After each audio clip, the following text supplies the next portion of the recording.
Boyni bolasi, sog'lig'ing soqqanmi? Hozir men senga boylar yashaydigan shokoladniy zayis degan uyni ko'rsataman. Mana kirib kelishimizdan bitta katta hol, lyustra, yangi remonti bilan, bu yerda mana detskiy xonasi, vanna xonasi, kattalar yotoqxonasi, umumiy zal, bu oshxona. Hozir men sizlarga detskiy xonani boshlayman ko'rsatishdi. Mana detskiy xonamiz. Uyimiz to'liq yangi remontdan chiqqan. Issiq suv, sovuq suv, отопление umuman muammosi yo'q. Vanna xonamiz elektriskiy cho'g'ilbol qilingan. Mana vanna xonamiz to'liq yangi remontdan chiqqan. Haqiqiy boylar yashaydigan uy bo'lgan. Bu uyni ayollar ko'rmasin.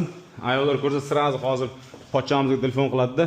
Dadasi, mana shu uyni menga olib bering deb yig'lab turib oladi. Bu uyni ayollarga jo'natmanglar. Like, comment bosmanglar, menga podpiska bo'lmanglar.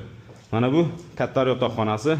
Hozir men sizlarga endi oshxonasini ko'rsataman, keyin zalini ko'rsataman. Mana oshxonasi. Oshxonani qaranglar kattaligini.